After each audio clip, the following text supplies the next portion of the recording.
우리 같이 찬송하며 하나님께 영광 올려드리겠습니다. 찬송가 425장. 찬송가 425장. 주님의 뜻을 이루소서. 우리 같이 찬양하며 하나님께 영광 돌리겠습니다. 찬송가 425장. 주님의 뜻을 이루소서. 고요한 중에 기다리니 진흙과 같은 날 빚으사 주님의 형상 만드소서. 주님의 뜻을 이루소서. 주님 발 앞에 엎드리니 나의 맘속을 살피시사 눈보다 희게 하옵소서. 주님의 뜻을 이루소서. 병들어 몸이 피곤할 때 권능의 손을 내게 펴사 강건케 하여 주옵소서. 주님의 뜻을 이루소서. 온전히 나를 주장하사 주님과 함께 동행함을 만민이 알게 하옵소서.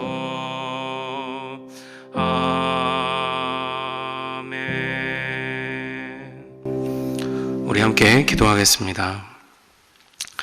하나님, 오늘도 하나님의 뜻을 이루어 주옵소서. 뜻이 하늘에서 이루어진 것처럼 땅에서도 이루어지도록 하나님 역사하시고 우리를 사용하여 주옵소서. 하나님, 우리가 주님의 뜻에 조율되지 못하여 우리의 생각이 자꾸 이 세상 운행하시는 주님의 그 놀라운 섭리를 재단하고 인정하지 못하고 받아들이지 못하고 깨닫지 못합니다. 주여, 어두운 우리의 눈을 여시고 하나님 눈을 여시되 활짝 열어주셔서 주의 온전한 것들을, 주의 기이한 것들을 볼 수 있도록 하나님 오늘도 인도하여 주시옵소서. 세상은 우리의 눈을 더욱 어둡게 만드나 그러나 이 세상이 줄 수 없는 소망과 이 세상이 줄 수 없는 평안으로 다가오시는 그 주님 굳게 붙잡고, 하나님, 이 세상은 파도를 만들어내지만 주님께서는 우리를 견고하게 붙잡아 주시는 소망의 항구이시오니 하나님께 붙어 살아가는 오늘 될 수 있도록 주여 인도하여 주시옵소서. 오직 영원한 것이 무엇입니까? 오직 견고한 것이 무엇입니까? 악한 자와 악한 영들은 잠시 득세하는 것 같더라도 영원히 그들을 이기시고 이제 주님의 때에 다시 오실 주님이 그 모든 것 잠재우실 것을 우리가 믿음으로 끝까지 붙잡고 나아가야 하는 것이 아니겠습니까? 아버지 하나님, 그러하기에 우리의 눈은 하늘에, 우리의 소망은 오직 주님께 두고 흔들리지 않는 우리들이 되도록 오늘 이 하루를 붙잡아 주시옵소서. 주님께 오늘 우리가 올려드리는 말씀과 또한 기도와 찬양을 맡깁니다. 하나님께서 받으시고 하나님께서 인정하시는 바로 그런 예배 되도록 주여 인도하여 주시옵소서. 감사하오며 우리 주 예수 그리스도 이름으로 기도하옵나이다. 아멘. 네, 오늘 주신 하나님의 말씀은 시편 119편 81절에서 96절까지의 말씀입니다. 81절에서 시편 119편 81절에서 96절까지의 말씀입니다.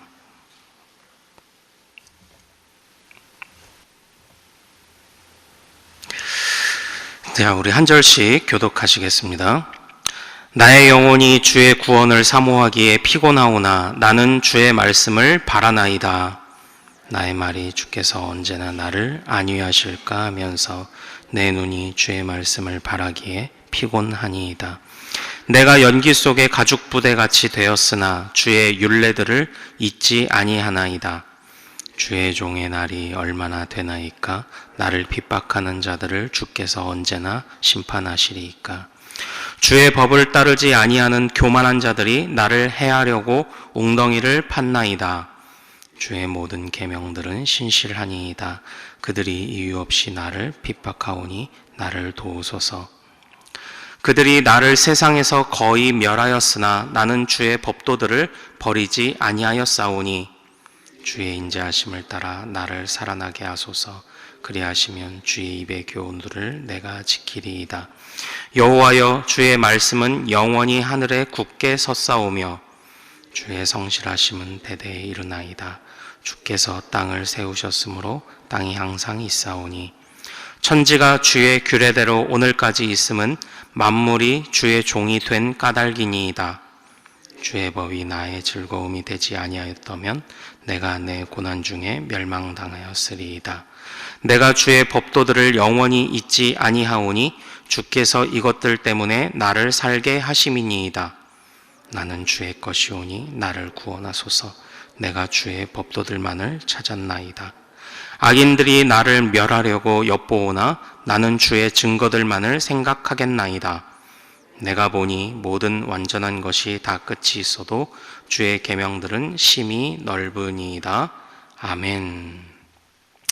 오늘 우리가 함께 읽은 이 말씀을 통해서요, 영육이 지쳐 있어도 말씀을 사모하다, 영육이 지쳐 있어도 말씀을 사모하다라는 제목으로 은혜를 같이 나누도록 하겠습니다.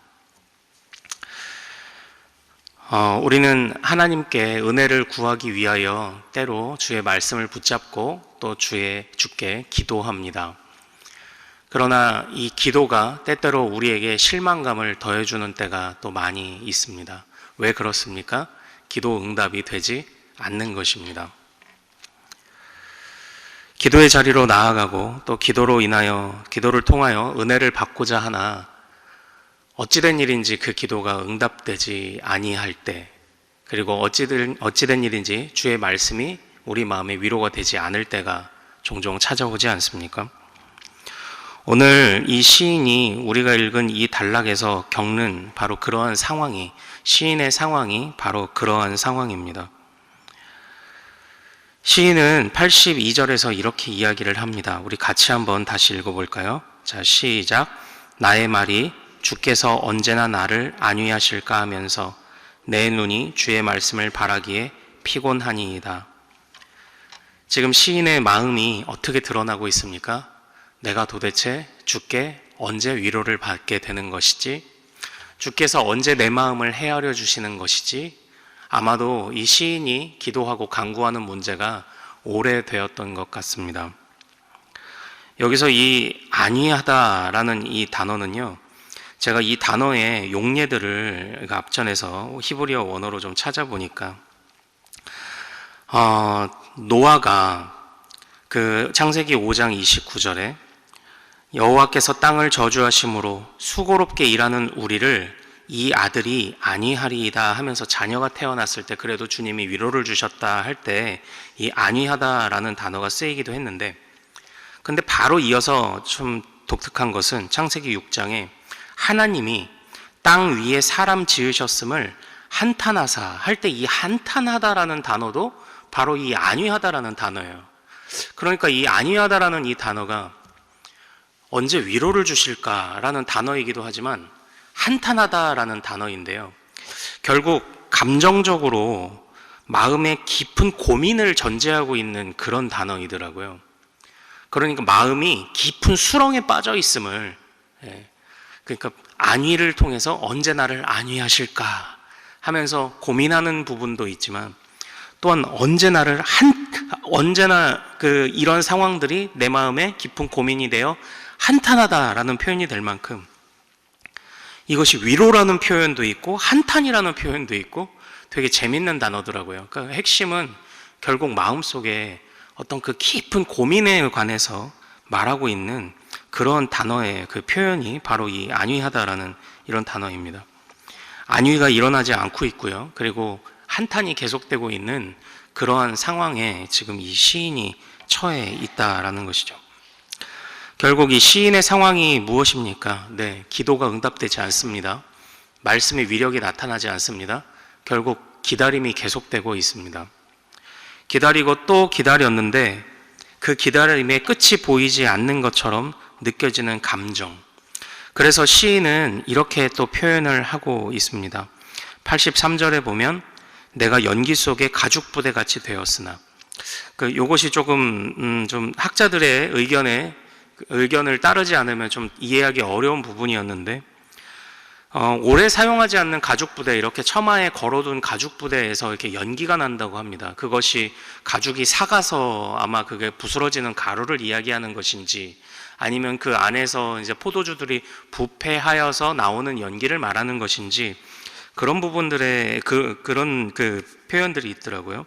그래서 핵심은 오래되어서 그것이 상하게 되어버리고 사가버리고 했던 그런 것들. 그러니까 지금 이 시인의 기다림이 너무 오래돼서 내 마음이 다 사갔습니다, 녹아내렸습니다를 지금 이야기를 하고 있는 것입니다. 그런데 지금 이 시인의 겪는 이런 상황의 이유가 무엇입니까? 바로 84절에 있습니다. 주의 종의 날이 얼마나 되나이까? 나를 핍박하는 자들. 사실 이러한 그 기도 제목의 원인은 핍박하는 자들 때문이었습니다. 85절에 보면 그들은 교만한 자들이라고도 이야기하고 있습니다. 그런데 교만한 자를 어떻게 정의하고 있습니까? 주의 법을 따르지 아니하는 자들. 즉 교만이란 무엇입니까? 자기 잘난 체 한다. 이것은 우리가 느끼는 표면적인 것이고요. 성경이 말하는 교만은 주의 법을 따르지 않는 자가 교만입니다. 그런데 잘 보십시오. 지금 시인은 하나님의 말씀을 바라고 또 83절에 보면 주의 율례들을 바랐습니다. 주의 말씀이라는 것은 찾아와 말씀하시는 하나님을 의미하는 단어라고 합니다. 본래 히브리어로요. 그러니까 지금 이 시 안에 하나님의 말씀을 표현하는 굉장히 다양한 말씀들이 있어요. 근데 시인은 하나님의 다바르라고 하는 말씀을 구해서 찾아와 말씀하시는 하나님을 항상 소망했고요. 83절에 보면 주의 율례들을 잊지 않았다 이렇게 이야기를 합니다. 이 율례라는 것은 가슴에 새겨 조각하다라는 뜻이에요.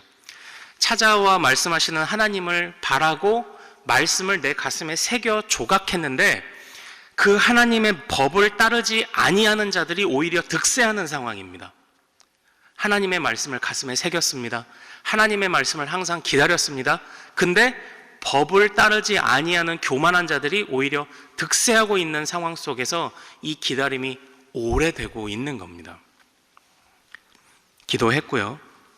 항상 찾아와 말씀하시는 하나님을, 그리고 그 말씀을 여전히 가슴에 계속 새기고 있었지만 그러나 그것이 계속 해결되지 않는 상황인 것입니다. 저는 이 원수, 우리 안에 이런 상황들이 살아가면서 왜 없겠는가 그런 생각을 하면서 이 원수로 인한 핍박들 뿐만 아니라 하나님의 말씀을 기다리고 기도하며 기다렸지만 응답되지 않음으로 인해 우리 안에 찾아오는 원수, 그런 것도 좀 생각을 한번 해보게 되더라고요. 나침판 되시고 지도자 되시는 주님을 의지하고 그 말씀을 인도자 삼고 나의 지팡이 삼고 주의 말씀을 등대 삼았지만 결국 소용없이 느껴지던 이제 그런 때, 마음을 잡았다가도 또 놓아버리고 잡았다가 놓아버리는 일들이 반복되면서 우리의 마음이 바닥까지 꺼져 있는 상태. 지금 이것이 이 시인이 이 단락에서 겪고 있는 고통입니다. 그로 인해 우리 안에, 우리 사람의 마음 속에 두 마음이 생기겠죠. 해야지 하면서도 주저앉고, 기도해야지 하면서도 넘어지고. 저는 이러한 것도 우리 원수들이, 이 두 마음도 우리 원수들이 우리를 핍박하려는 영적인 도전들이 아닐까라는 생각을 좀 해보게 되었습니다. 이 세상에서는 많은 고난의 이유들이 있겠지만 결국 그것 아닙니까? 하나님의 자녀들과 하나님의 자녀가 아닌 자들의 싸움 아닙니까? 하나님의 영과 악한 영들의 싸움 아니겠습니까? 그들이 우리를 가만히 두지 않는 것입니다. 그래서 더 힘들죠. 하나님의 자녀이기 때문에 더 힘듭니다. 우리가 세상의 편이라면 그냥 세상을 따라 살아가면 되는 거죠. 이 세상 흐름 따라서 그냥 가면 됩니다. 이 세상의 흐름을 거스를 필요도 없습니다. 근데 하나님의 자녀라서 더 힘들지 않습니까? 지금 시인은 내가 하나님과 연결되어 있음을 부인하는 것 같지는 않습니다. 그러나 지금 자신의 상태가 그 끈이 끊어질 것처럼 여겨지고 있는 것이 시인의 상태가 아닐까, 저는 그렇게 생각을 해보게 되었습니다. 그러나 시인은요, 알고 있습니다. 그의 가슴에 새겨진 말씀이 그에게 실망을 주었지만, 우리도 알고 있지 않습니까? 기도가 우리에게 실망을 주었지만 기도가 또한 소망을 만들어낸다는 것을 알고 있지 않습니까? 시인은 다시 금방이라도 끊어질 것 같은 바로 그곳에서부터 다시 시작하려고 합니다. 실망을 얻었지만, 말씀으로 인하여, 기도로 인하여 실망을 얻었지만 말씀과 기도가 소망을 준다는 사실을 다시 한번 붙잡기로 했습니다. 내 안에 있는 두 마음 중에서 흔들리는 마음도 내 안에 존재한다면 나를 굳게 붙잡으시는 주님이 주시는 마음도 내 안에 존재함을 느끼고 다시 거기서부터 시작해 보겠다고 이야기를 하고 있습니다. 그래서 우리 88절에서 시인은 다시 이렇게 고백합니다. 우리 88절 읽어보겠습니다. 자, 시작. 주의 인자하심을 따라 나를 살아나게 하소서. 그래 하시면 주의 입의 교훈들을 내가 친히 지키리이다. 여기서 이 교훈이라는 표현을 또 썼죠. 그러니까 지금 하나님의 말씀이 되게 다양하게 표현되어 있는 거예요. 들려주시는 말씀, 가슴에 새겨진 말씀, 여기서 교훈이란 단어는 성경에도 하나 적어두시면 좋을 것 같습니다. 친히 증언하시는 하나님. 친히 증언하시는 하나님. 주여, 내 마음이 바닥인데 내 마음에 두 마음이 왔다 갔다 하는데, 그러나 내 안에 있는 그래도 불구하고 소망을 주시는 하나님의 말씀에 관한 마음, 거기서부터 내가 다시 출발하고자 할 때에 주님께서 친히 나에게 오셔서 증언하실 것을 내가 신뢰하기로 했습니다. 거기서부터 시작하는 겁니다. 그러니까 사랑하는 여러분, 우리 마음에 두 마음이 있죠. 그러나 우리 안에서는 시인도 결단하고 하나님의 말씀을 붙잡고자 하지만, 그러나 88절에 있는 그 살아나게 하시는 주체가 누구인지를 한번 잘 보십시오. 주여, 내가 살아나겠습니다라고 말하지 않죠. 주여, 내가 주님을 붙잡는 것뿐이오니 주님께서 살아나게 하소서. 주께서 살아나게 하소서. 그리하시면 주의 입에서 나오는 친히 증언하시는 그 교훈들을 내게 주시는 것을 내가 더욱 기뻐하겠나이다. 살아나게 하소서. 나에게 찾아와 말씀하시고 증언하여 주옵소서. 주님께 다시 손을 내밀고 있는 것입니다.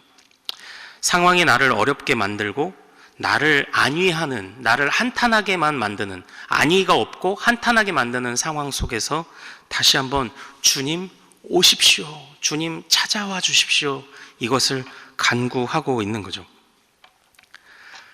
그래서 결국은 다시 주님의 선하심을 내가 포기하지 않겠습니다 라고 말을 하고 있는 것이 이 시인의 다시 한번 믿음으로 나아가는 결단입니다. 기도와 말씀이 실망을 주었지만 기도와 말씀이 소망이 준다는 것을 다시 한번 붙잡기로 한 것입니다. 우리의 마음 속에서 이렇게 두 마음이 왔다 갔다 합니다. 그러나 그 속에 여전히 작은 불씨가 우리 안에 남아있음을 우리 또한 모르지 않습니다. 두 마음으로 인해 실망도 하지만 그 두 마음으로 인해서 여전히 우리가 하나님께 끈이 닿아 있음을 우리는 또 깨닫게 되는 것 아닙니까? 바로 거기서부터 다시 시작하는 것입니다. 끊어질 것 같았던 내 마음속, 그러나 이 끈을 영원히 끊지 않으시고 찾아오시고 살려내시고 찾아와 친히 증언하시고 말씀하시는 하나님을 다시 한번 신뢰해 보고자 하는 것입니다. 제가 이전에도 몇 번 말씀드렸던 그런 예화인데요. 옛날에 김첨지가 살았습니다. 그런데 그 동네 언덕에는 한 번 그 언덕에서 구르면 1년밖에 못 산다는 그런 언덕이 있었습니다. 어느 날 김첨지가 조심조심 간다고 갔는데 그 언덕에서 굴러 넘어져 버린 겁니다. 그래서 그때부터 김첨지는 시름시름 앓습니다. 내가 1년밖에 못 산다니. 그런데 그 동네에 지혜로운 한 청년이 와서 김첨지를 병문안을 왔다가 그 이야기를 듣게 되고 이렇게 이야기를 합니다. 한 번 넘어지면 1년이라고요? 그럼 2번 넘어지면 2년, 3번 넘어지면 3년, 4번 넘어지면 4년, 5번 넘어지면 5년. 그러니까 그 다음에 김첨지가 어떻게 했을까요? 그런 거 있잖아요. 이렇게 시름시름 앓다가 갑자기 눈이 팍 떠져가지고 이제 달려나가서 언덕에서 어디서 그런 힘이 있었는지 모르지만 신나게 구르는 겁니다.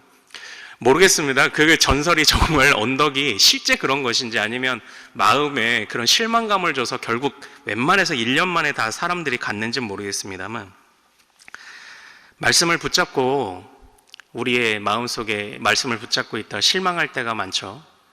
그러면 한 번 해서 실망하고 또 한 번 기도해서 실망이 가시지 않으면 자꾸 굴러보는 겁니다. 굴러도 주의 말씀과 기도 안에서 굴러보는 겁니다. 한 번 구르고 또 구르고 주의 말씀을 또 한 번 묵상하고 주의 기도를 또 한 번 붙잡을 때에 결국 우리 안에 있는 실망이라는 마음이 점점 소망이라는 마음으로 옮겨져감을 우리는 보게 될 것이다 라는 것입니다. 왜 그렇습니까? 하나님은 찾아와 살리시는 하나님이시기 때문입니다. 찾아와 말씀하시는 하나님이시기 때문입니다. 우리 90절 말씀 한번 같이 볼까요? 자, 90절 말씀 같이 보겠습니다. 시작. 주의 성실하심은 대대에 이르나이다. 주께서 땅을 세우셨으므로 땅이 항상 있사오니, 이렇게 돼 있죠. 저는 이 말씀을 묵상하면서 제가 예전에 시편 121편을 가지고 설교했던 것이 좀 떠올랐는데요. 시편 121편의 상황도 비슷합니다. 어느 날 나에게 커다란 어려움과 실망감이 찾아와서 그저 사람이 멍해지는 겁니다. 그래서 멍하니 이렇게 산을 바라보고 있는데, 그런데 어느 날 갑자기 머릿속에 탁 스치고 가는 것이 있습니다. 저 크고 높은 산 누가 만들었지? 우리 하나님이 만드셨는데? 이걸 느낀 거죠. 그래서 시인이 다시 한번 그때 창조의 하나님을 붙잡는 것이 121편의 이야기거든요. 저 산 우리 하나님이 만들었잖아. 우리 하나님의 능력은 이 무한한 자연을 만들어낼 만큼의 능력이잖아. 내가 그 하나님의 자녀잖아. 그런데 내가 왜 이러고 있지? 그것을 깨닫는 것인데요. 그와 좀 비슷한 상황이 아니겠습니까? 주께서 땅을 세우셨고 그 땅이 명하신 대로 가만히 있네? 91절에 천지가 그의 규례대로 지어졌는데 그것이 오늘까지 있네? 바로 그것입니다. 그런데 여기서 재미있는 것은 91절의 규례는 옳고 그름을 판단하시는 하나님의 말씀입니다. 그러니까 지금 여호와의 규례가 저 커다란 산과 같이 있네? 이것은 뭐냐면 세상의 악한 자들과 핍박자들이 우리를 자기들 나름의 옳고 그름으로 판단해서 우리에게 핍박을 주는 거 아닙니까? 자기들 기준으로. 그러나 주님이 세우신 자연뿐만 아니라, 거대한 자연뿐만 아니라 주님이 세우신 법, 주님의 기준도 흔들리지 않는다라는 고백을 비로소 이 시인이 하게 되는 것입니다. 주님이 결정하시는 그 기준도 흔들리지 않는다. 주의 규례도 흔들리지 않습니다. 그 규례도 오늘까지 있습니다. 이렇게 되어 있는 거예요. 그래서 다시 92절에 이렇게 이야기합니다. 우리 92절 같이 읽어보죠. 자, 시작. 주의 법이 나의 즐거움이 되지 아니하였다면 내가 내 고난 중에 멸망하였으리라.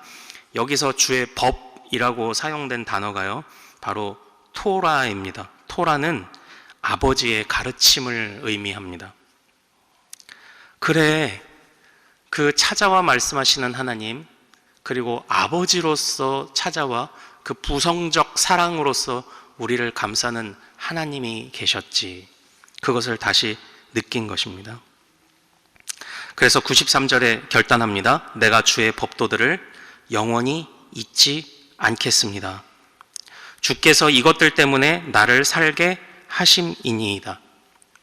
기도와 말씀이 실망도 주었지만 기도와 말씀이 나를 살게 한다는 것을 다시금 깨달은 것입니다. 우리 94절 말씀이 참 감동적이에요. 94절 같이 읽어볼까요? 시작. 나는 주의 것이오니 나를 구원하소서. 내가 주의 법도들만을 찾았나이다. 나는 주의 것이오니. 사랑하는 여러분, 말씀과 기도가 우리에게 실망도 주지만 내가 주님의 것이라는 것을 여러분은 언제 깨달으십니까? 말씀과 기도의 때에 그것을 깨닫게 됩니다.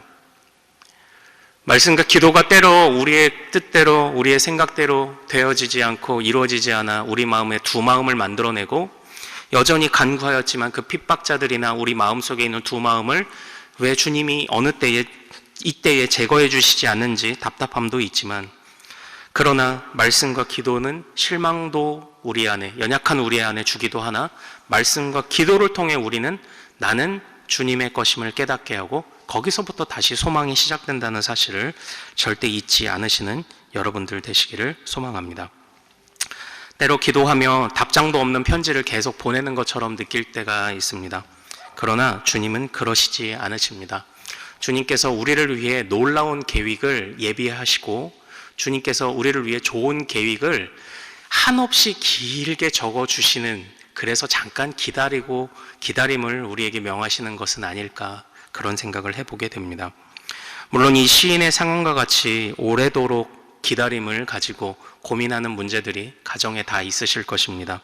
그러나 그때마다 부르짖으십시오. 나는 주의 것입니다. 주여 나를 불쌍히 여겨 주옵소서. 이것이 우리의 다시 한번 붙잡는 끈이 되고 또한 이것이 우리의 소망의 이유 되기를 원합니다. 우리 오늘 말씀 붙잡고 같이 한번 기도하겠습니다. 주여, 오랜 기다림 속에 자꾸 우리 마음에 두 마음이 듭니다. 주여, 실망이 찾아오고 낙심이 찾아옵니다. 그러나 그 아버지의 사랑으로 찾아와 말씀하시는 그 하나님의 사랑으로 온 산과 그리고 모든 기준의 주인이신 주님께 다시 한번 매달림으로 우리가 실망을 소망으로 바꾸는 대로 나아가게 하옵소서. 나는 주의 것이오니 주께서 포기하지 않으심을 더욱 붙잡게 하옵소서. 주님은 포기하지 않으셨는데 내가 포기하고자 하는 이 연약한 마음을, 미련한 마음을 주여 용서하시고 헤아려 주옵소서. 그러나 우리는 연약하나 이 기다림이 너무 오랜 기다림 되지 않도록 주여 인도하여 주옵소서라고 우리 말씀 붙잡고 같이 한번 주여 한번 부르고 기도합니다. 주여, 거룩하신 아버지 하나님 소망합니다. 아버지 하나님, 아버지 하나님, 너무나도 오랜 기다림으로 인하여서 아버지 하나님 눈물도 마르고 아버지 이제 기도할 소망조차 얻지 못했던 아버지 하나님 우리 사랑하는 성도들이 있습니다. 아버지 하나님, 정말 우리 가정에, 아버지 이 나라에, 또한 내 개인적인 건강의 문제, 또한 정신적인 문제, 내 믿음의 문제, 아버지 자녀의 문제, 또한 우리의 살아가는 삶의 현장들의 문제, 교회의 문제, 아버지 하나님 정말 수많은 문제들에 아버지 우리는 휩싸여 있습니다. 하나님의 법도를 알지 못하는 자들, 교만한 자들이 우리 마음에 도전을 주고 또한 우리 마음도 스물스물 하나님을 어기고 말씀을 내려버리고 말씀을 포기하고자 하는 교만이 싹터 아버지 하나님이여, 외적인 핍박자들, 또한 우리 마음에 찾아온 핍박자들, 아버지 하나님 또한 외적인 도전들 뿐만 아니라 우리 안에 찾아오는 영적인 도전들로 인하여 우리가 낙심하고 지쳐 넘어집니다. 실망이 찾아왔습니다. 아버지, 우리가 끊어지게 되었습니다. 아버지, 오래된 가죽 부대처럼 아버지 연기만 나게 되었습니다. 아버지, 내 마음이 다 사갔습니다. 내 마음이 다 녹아내렸습니다. 그러나 아버지 하나님, 다시 한번 그 끝에서 우리 마음속에 여전히 남아있는 소망을 붙잡고자 하오니 하나님, 찾아와 말씀하시는 하나님, 아버지의 사랑으로 품으시는 하나님, 저 산을 만드시고 저 산이 여전히 있게 하신 것처럼 아버지, 주께서 주님의 말씀으로 주님의 뜻으로 기준을 삼으시고 그 기준이 여전히 살아있게 하신 그 아버지의 은혜가 다시 한번 오늘 우리를 붙잡고 우리를 일으켜 주시기를 소망하옵나니 아버지 하나님이여, 다시 한번 소망을 주시고 다시 한번 희망을 주시고 일어날 수 있도록 주 아버지 하나님 인도하여 주시옵소서. 아버지 하나님이여, 참으로 이 말씀이 우리에게 때로 지치고 아버지 하나님 고민하게도 만들지만 이 말씀이 우리를 살게 하는 줄로 믿습니다. 주의 말씀이 우리를 살게 합니다. 주의 말씀이 우리를 호흡하게 합니다. 아버지 하나님 붙잡아 주시옵소서. 거룩하신 아버지 하나님 원합니다. 간절히 원합니다. 나는 주의 것이오니 주여 붙잡아 주옵소서. 나는 주의 것이오니, 나는 주님의 것이오니 주여 붙잡아 주옵소서. 주께서 포기하지 마옵소서. 나도 주님을 포기하지 않겠나이다. 나는 주의 것이오니 주여 붙잡아 주옵소서. 연약해진 우리의 모두의 마음들을 주님 다시 한번 굳게 붙잡아 주옵소서. 아버지 하나님, 연약한 우리를 불쌍히 여겨 주시옵소서. 아버지 하나님 소망합니다. 오늘은 금요일입니다. 특별히 가정과 목장 사역을 위해 기도하는 날입니다. 주여, 우리 교회 모든 가정마다 사랑 충만, 말씀 충만, 성령 충만하게 하여 주옵소서. 모든 부모마다 축복의 언어를 주시사 서로 격려하며 축복하는 가정이 되게 하옵소서. 우리 교회 목장에 속한 모든 가정들마다 기쁨과 감사가 넘치게 하여 주옵소서. 그리고 계속해서 담임 목사님을 위해 기도해 주시고 함께 동역하시는 장로님들과 교역자들이 사랑으로 하나 되어 온 교회가 성령으로 충만한 가운데 부흥의 역사를 이루게 해달라고 기도해 주시기를 소망합니다. 이후에 자유롭게 주님 주신 마음 품고 자유롭게 마음껏 기도하고 삶의 현장으로 다시 한번 힘내어 나아가도록 하겠습니다. 저를 먼저 따라해 주십시오. 주여, 축복의 언어를 주옵소서. 주여, 축복의 언어를 주옵소서. 우리 주여 한번 부르고 마음껏 기도하며 삶의 현장으로 달려갑니다. 주여, 거룩하신 아버지 하나님 소망합니다.